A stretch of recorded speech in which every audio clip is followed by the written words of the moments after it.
నమస్కారం.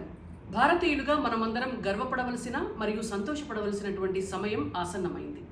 స్వతంత్రానంతరం భారతదేశాన్ని కాంగ్రెస్ మరియు కాంగ్రెస్ మిత్రపక్షాలతో కూడినటువంటి యూపీఏ ప్రభుత్వాలు దాదాపుగా 60 సంవత్సరాల కాలం పాటు పరిపాలించాయి. కానీ ఎన్నడూ ఈ దేశంలో పేదరిక నిర్మూలన అనేటువంటిది జరగలేదు. బట్ 11 సంవత్సరాలుగా 2014 తర్వాత బీజేపీ మిత్రపక్షాలతో కూడినటువంటి ఎన్డీఏ ప్రభుత్వం ఏర్పడిన తర్వాత పేదరికం దాదాపుగా నిర్మూలించబడుతోంది. ఇది నేను చెప్తున్నటువంటి అంశం కాదు. Ministry of statistics and programme implementation నుంచి వచ్చినటువంటి నివేదిక చెప్తున్నటువంటి విషయం.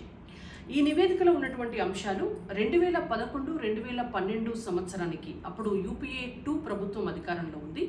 అప్పుడు ఆ ఆర్థిక సంవత్సరంలో భారతదేశంలో ఉన్నటువంటి పేదరికం శాతం 29.5%.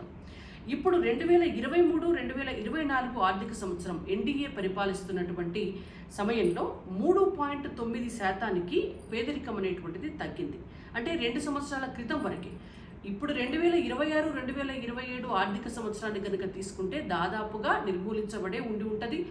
ఈ 5 సంవత్సరాల ఎన్డీఏ ప్రభుత్వ పరిపాలన సమయం పూర్తయ్యేసరికి దాదాపుగా పేదరికం 0% వచ్చి పేదరికం లేనటువంటి దేశంగా భారతదేశం అవతరించబడుతుంది.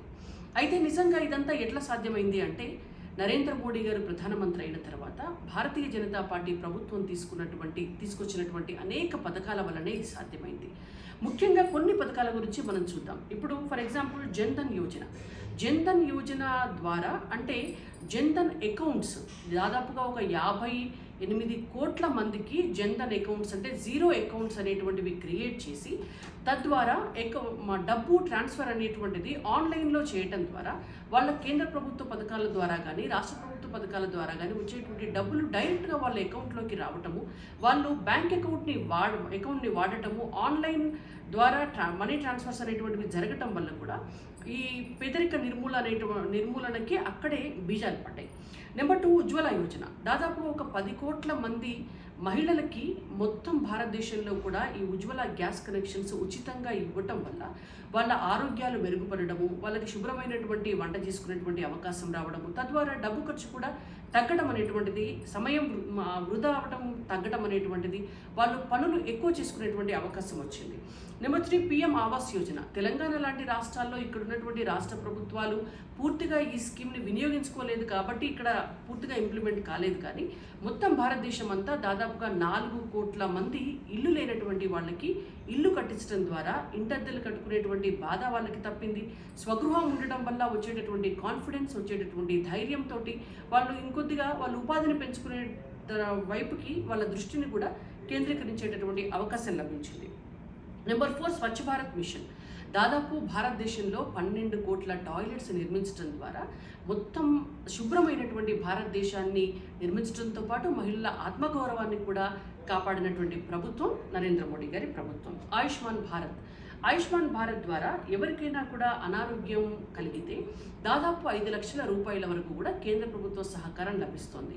తెలంగాణ లాంటి రాష్ట్రంలో కూడా ఆయుష్మాన్ భారత్ ఇంప్లిమెంటేషన్లో ఉంది. అయితే ఈ కార్డుకు బదులు తెలంగాణ రాష్ట్రంలో రేషన్ కార్డు తీసుకురండి అంటున్నారు. ఆ రేషన్ కార్డు తీసుకుపోయినా సరే 5 లక్షల రూపాయల వరకు మీకు ప్రభుత్వం భరించేటటువంటి సొమ్ము ఏదైతే ఉందో అది కేంద్ర ప్రభుత్వ అకౌంట్లోకి వెళ్తుంది. కాబట్టి ఇలా భారతదేశంలో ఉన్నటువంటి వాళ్ళందరికీ కూడా వైద్యానికి ఖర్చు లేకుండా డబ్బు ఆదా చేసుకునేటటువంటి అవకాశము మరియు వాళ్ళకి మంచి మెరుగైనటువంటి నాణ్యమైనటువంటి వైద్యం అందించడం ద్వారా కూడా ఇవాళ వాళ్ళ ఆరోగ్యం మెరుగుపడి వాళ్ళ ఆదాయం కూడా మెరుగుపడేటువంటి అవకాశం దొరికింది.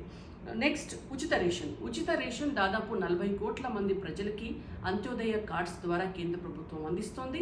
కరోనా సమయంలో ఒక్క ఆకలి చావు కూడా ఉండకూడదనేటువంటి ఉద్దేశంతో ఆనాడు ఉచిత రేషన్ ఇచ్చారు. ఇప్పుడు కూడా ప్రతి ఒక్కరికి ఇప్పుడు యుద్ధ సమయంలో కూడా ఏమన్నా ఇబ్బంది అవుతుంది కావచ్చు, ఎండాకాలం వల్ల కూడా ఇబ్బంది అవుతుంది కావచ్చు అని చెప్పి 3 నెలల రేషన్ కూడా ఒకటేసారి ఇస్తున్నారు. ప్రతి వ్యక్తికి 5 కిలోల రేషన్ అనేటువంటిది కేంద్ర ప్రభుత్వం నుంచి భారతదేశం మొత్తం కూడా ఇవ్వడం జరుగుతోంది.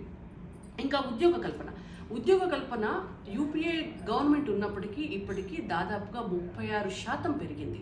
అంటే డైరెక్ట్ ఎంప్లాయ్మెంట్ కావచ్చు, ఇండైరెక్ట్ ఎంప్లాయ్మెంట్ కావచ్చు, భారతదేశంలో భారతీయ జనతా పార్టీ అధికారంలోకి వచ్చిన తర్వాత పెరగటం వల్ల ఇవాళ ఆదాయం కూడా పెరిగి పేదరిక నిర్మూలన అనేటువంటిది దాదాపుగా జరిగింది. కాబట్టి పేదరికం లేని భారతదేశాన్ని సృష్టించడం అనేటువంటిది అది నరేంద్ర మోడీ గారి పరిపాలనలో భారతీయ